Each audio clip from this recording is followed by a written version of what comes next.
Minimum work मतलब work zero हो जाए, ठीक है ना। मिनिमम वर्क को डिस्कस करते हैं और मैं बता चुका हूं अगर मिनिमम वर्क को डिस्कस करना है तो आप ये देख लो कि किस एंगल पर कॉस की वैल्यू मिनिमम हो जाती है और वो 90 डिग्री होता है। तो आप यहां पर हेडिंग में पहले से लिख दो कि हम डिस्कस करने जा रहे हैं परपेंडिकुलर कंडीशन को, यानी कि 90 डिग्री वाली कंडीशन को। तो आप यहां पर लिख सकते हैं जैसे मैंने फर्स्ट कंडीशन में लिखा हुआ था कि if force and displacement,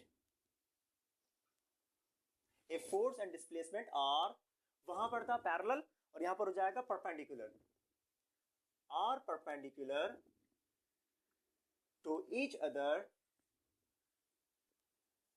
to each other. इसके बाद कंप्लीट आप लोग कर लिएगा ना, आप लोग जब नोट्स बना रहे होते हैं तो आप इसको सेंटेंस को कंप्लीट करके लिखिएगा। Are perpendicular to each other then the work will be zero then the work will be maximum. You can complete the sentences, आप कंप्लीट कर लिएगा। तो मैं यहां पर इसको रोक कर अब मैं आपको बताऊं कि यहां पे इस डायग्राम में आप इसको कैसे रिप्रेजेंट कर सकते हैं।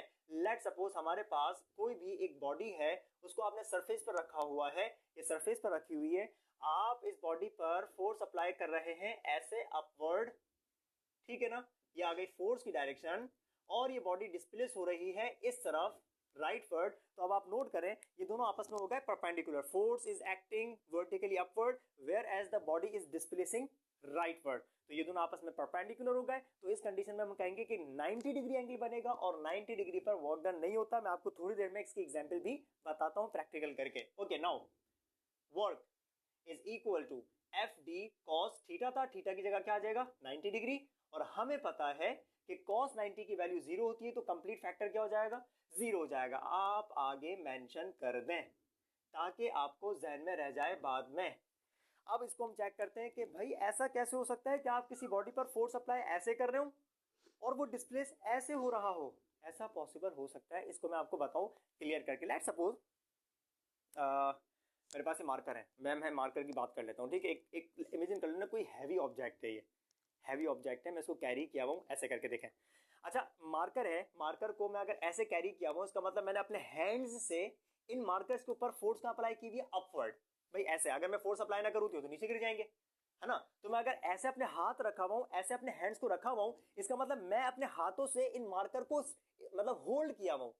होल्ड करने का मतलब इन मार्कर को मैं नीचे नहीं जाने दे रहा, इसका मतलब मैं इन मार्कर्स के ऊपर अपवर्ड ऊपर की तरफ फोर्स अप्लाई कर रहा हूं। और लेट सपोज अगर मैं मार्कर को ऐसे होल्ड करके ऐसे आगे की तरफ चलूं, ऐसे आगे की तरफ चलूं, लेट सपोज ऐसे जा रहा हूं, तो आपको पता है मेरी फोर्स सपोर्टिंग फोर्स है, मेरी फोर्स इन मार्कर को सपोर्ट कर रही है ऊपर की तरफ फोर्स अप्लाई कर रही है। और अब अगर मैं इन मार्कर को ऐसे सपोर्ट करके ऐसे चलूंगा तो अब आप मार्कर को चेक करें, मार्कर्स कहां जा रहे हैं, आगे की तरफ जा रहे हैं। तो मेरी सपोर्टिंग फोर्स हो गई ऊपर और मार्कर जा रहे हैं आगे, ये कंडीशन बन गई।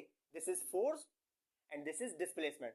तो मैं कहूंगा इस कंडीशन में मैं मार्कर्स के ऊपर कोई वर्क डन नहीं कर रहा, मैं मार्कर को ऐसे आगे की तरफ धक्का नहीं दे रहा, मार्कर्स को सिर्फ मैंने होल्ड किया हुआ। इसी तरीके से सपोज आपके पास कोई शॉपिंग बैग हो, आपके पास कोई भी बैग हो कैरी करने वाला, आपने बैग को ऐसे पकड़ा हुआ है, लेट सपोज ये बैग है, मैंने बैग को ऐसे पकड़ा हुआ है, ठीक है, कैरी किया हुआ है। अब अगर मैं ऐसे इसको पकड़ूंगा तो ऑब्वियस सी बात है मैंने सपोर्ट किया हुआ है, मेरे हैंड्स ने फोर्स अप्लाई की हुई अपवर्ड। और अगर मैं उस बैग को कैरी करके आगे की तरफ चलूं, ऐसे आगे चलूं, तो आपको पता है वो बैग जाहिर सी बात है मेरी बॉडी के साथ अटैच है, तो मैं जहां जाऊंगा वो बैग मेरे साथ जाएगा। ऐसे थोड़ी मैं आप कोई चीज कैरी करके आप जबरदस्ती ऐसे फोर्स अप्लाई करके लेकर जा रहे होते हैं, नहीं, आपने सिर्फ उसको पकड़ना होता है, आपने सिर्फ उसको सपोर्ट करना होता है। आपकी सपोर्टिव फोर्स ऊपर की तरफ होती है ताकि अब वो नीचे ना जाए, गिरे नहीं। तो आपकी सपोर्टिव फोर्स है अपवर्ड, और आप अगर मूव करके ऐसे फॉरवर्ड जा रहे हैं तो आपके साथ साथ वो भी कहां जा रहा है, फॉरवर्ड। तो फोर्स हो गई अपवर्ड और डिस्प्लेसमेंट हो गया फॉरवर्ड।